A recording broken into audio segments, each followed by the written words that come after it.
Hello friends, मैं कविता Agarwal tulip recce foundation से आज ये वीडियो जो आजकल वर्क फ्रॉम होम चल रहा है या फिर ऑफिस से भी जब काम करते हैं तो वो सारा स्ट्रेस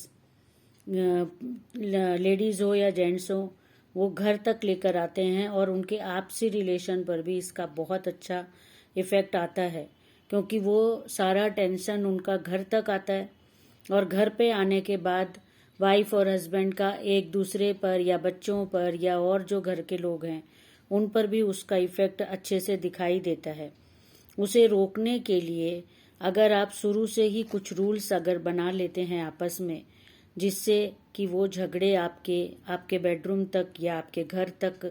आपके फैमिली मेंबर्स तक न आए, तो इसके लिए सबसे पहले आप रूल्स बनाएं कि आपके झगड़े में कौन क्या क्या बोल सकता है, कैसे कैसे वर्ड्स यूज कर सकता है। आप पहले ही डिसाइड कर लें कि ये वर्ड्स गलत हैं, हमें पसंद नहीं है, नहीं यूज होंगे, और उसके ऊपर आप स्टिक रहें दोनों। और अगर उस झगड़े में घर के और लोग भी इन्वॉल्व हो जाते हैं, वो झगड़ा बेडरूम तक नहीं रहता और बेडरूम से बाहर घर में वो झगड़ा घर में आ जाता है, तब भी सेम रूल्स हो। और जो पर्सनल झगड़ा है हस्बैंड वाइफ के बीच में है, तब भी उसके अपने और कुछ रूल्स ऐड हो जाएं। और लैंग्वेज सबसे बड़ी चीज होती है, रेस्पेक्ट उसके अंदर मेंटेन करना, जो कि झगड़ों में बहुत बार वो क्रॉस हो जाती है लिमिट उसकी। तो उसके लिए आप झगड़ों को कंट्रोल करने के लिए बहुत ज़रूरी है कि आप लैंग्वेज पे कंट्रोल पहले ही लगा लें कि हाँ, ये सारे वर्ड्स हैं जो नहीं यूज़ किए जाएंगे, चाहे झगड़ा कैसा भी हो, किसी भी टॉपिक पे हो। सेकंड, आप कितना बोलेंगे, चाहे वो हस्बैंड हो, चाहे वाइफ हो, चाहे घर के दूसरे मेंबर्स हो,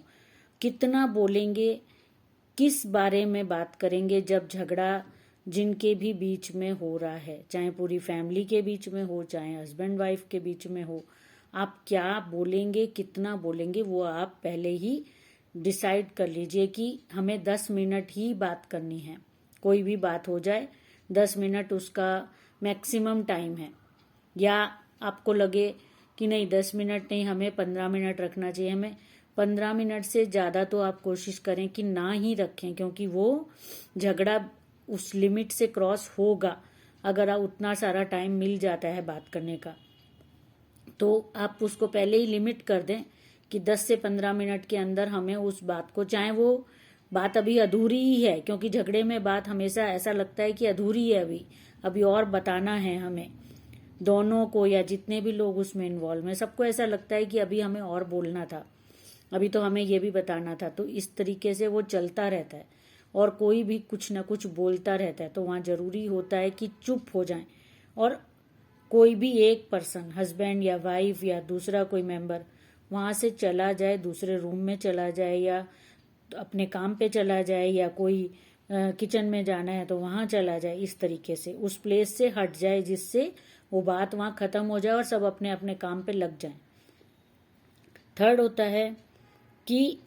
आपका जो भी टॉपिक चल रहा हो, वो कितना भी कहा सुनी हो रही हो, आप उसी समय उसे स्टॉप कर दीजिए।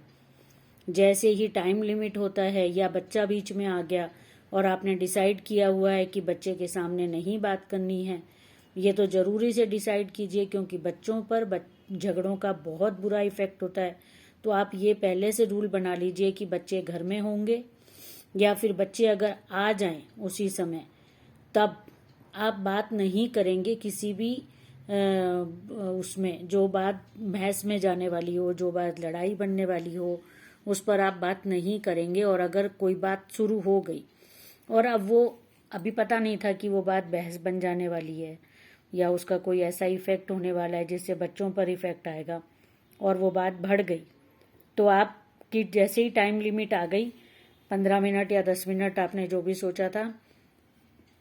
आप उस बात को वहीं का वहीं स्टॉप कर दीजिए। चाहे वो कितना भी कैसा भी टॉपिक था, आपको लग रहा है कि बहुत इंपॉर्टेंट है,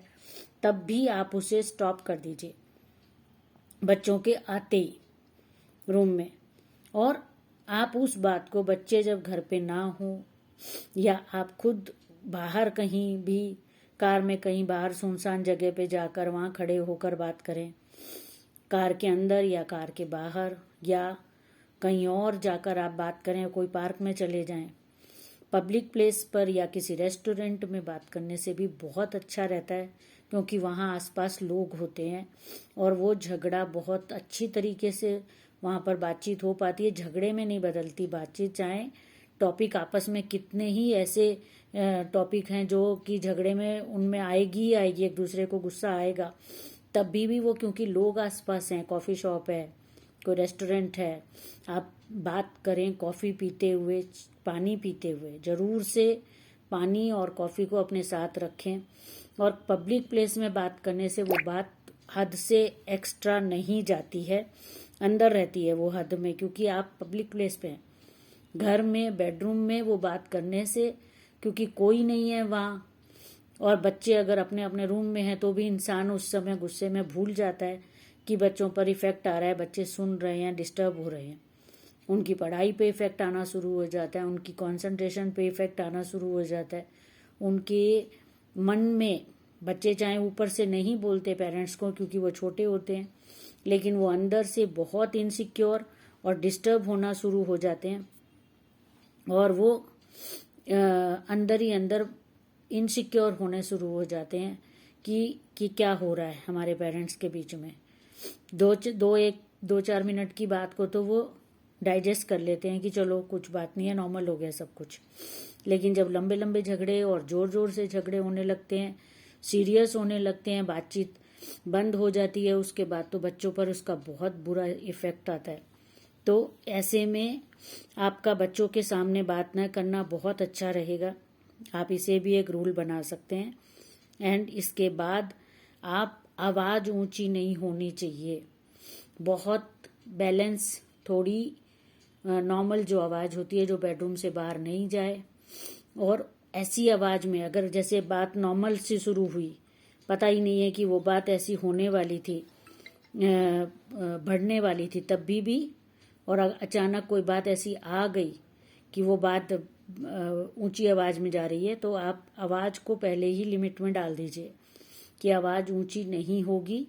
आवाज़ ऊंची होने लगे मतलब कि बात आपके कंट्रोल से बाहर जा रही है, तो आप उस बात को वहीं की वहीं रोक दीजिए, उसे बढ़ने मत दीजिए। और एक दूसरे को आप ये बता दीजिए कि अभी हम इस पे बात नहीं करेंगे, हम इसे कल बात करेंगे, या हम इसे 1-2 दिन बाद बात करेंगे, जिससे कि तब तक आप सोच भी लें कि बात करनी भी है कि नहीं उस टॉपिक पे, वो इतना ज़रूरी है या नहीं है, कि बेवजह बस अचानक से वो बात उस तरफ टर्न हो गई और वो टॉपिक आ गया, तो उससे भी बात हट जाने से वो ऐसी बातें ख़त्म हो जाती हैं। और आप जैसे आप रूल्स बना सकते हैं कि आवाज़ ऊंची नहीं होगी। सेकंड, आप रूल बना सकते हैं कि आप चीज़ें नहीं फेंकना है। और दूसरी, आप और एक रूल बना सकते हैं कि गलत वर्ड्स नहीं यूज़ होंगे, गंदे वर्ड्स नहीं यूज़ होंगे, और अच्छे वर्ड्स ही यूज़ होंगे, रेस्पेक्टफुल वर्ड्स, रेस्पेक्टफुल एक दूसरे को बुलाने की भाषा। चाहे कैसा भी रिश्ता कितना भी बिगड़ रहा हो, आप उसको अपने कई सारे आप रूल्स बना लेंगे तो वो संभलता चला जाएगा। इसके बाद आप ये रूल बना सकते हैं कि आप घर पर बात नहीं करेंगे, बाहर जाकर बात करेंगे, फैमिली मेंबर्स को इन्वॉल्व नहीं करेंगे। इस तरीके से कपल्स अगर कुछ अपने बीच में रूल्स बना लें तो उनकी बहुत सारी प्रॉब्लम्स फैमिली मेंबर्स को, बच्चों को डिस्टर्ब नहीं करेगी। और टाइम लिमिट बनाने से, और रात के टाइम हम बात नहीं करेंगे, हम काम के वक्त बात नहीं करेंगे, ये सब चीज़ें डिसाइड कर लेने से, कहीं बाहर जाकर ही हम इसको कॉफ़ी शॉप वगैरह में, कार में ही बात करने से, वो बातें आपको सोच समझकर आप लोग उसको डिसाइड करके वापस आ सकते हैं। और उसमें भी आप अपने लिए टाइम डिसाइड कर लीजिए कि हम बाहर जाकर भी बात कर रहे हैं तो भी 1 घंटे या हम आधा घंटे, 1 घंटे, 2 घंटे, जितना भी आप आपस में सोचें, उस टाइम पे आप एक दूसरे के लिए कमिटेड रहें। Thank you friends.